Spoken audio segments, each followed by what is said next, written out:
India's western neighbor is an excellent example of fabricating imaginative tales of Islamophobia in their neighborhood. Muslims in India, including those in Jammu and Kashmir, elect their own representatives to speak for them.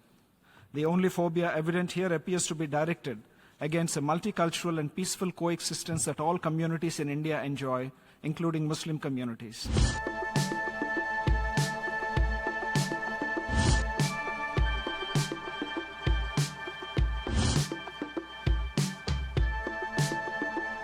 Now may I invite Permanent Representative of India, Ambassador Harish Parvathaneni, to take the floor. Thank you, Chair. Excellencies, greetings to all on the holy month of Ramadan. My delegation is pleased to join the UN membership to commemorate the International Day to Combat Islamophobia.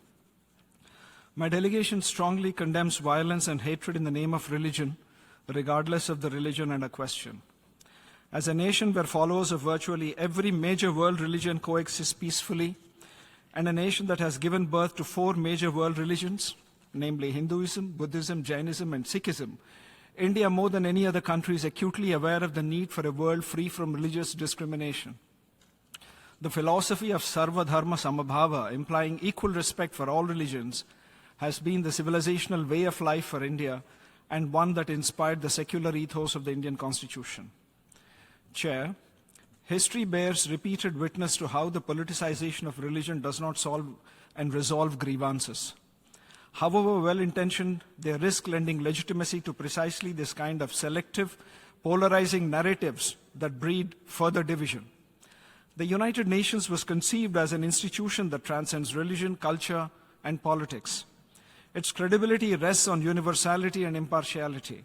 We therefore urge caution against frameworks that exclusively focus on one faith without addressing the broader phenomenon of religiophobia in all its manifestations.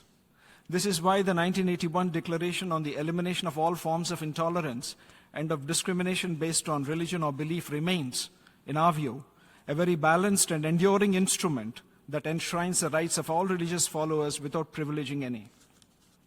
The United Nations' greatest contribution to peace and human dignity lies in its efforts to maintain international peace and security, bringing everlasting peace in conflict situation, its development work and humanitarian action, and its promotion of universal human rights, work that is conducted without regard to the faith of those it serves.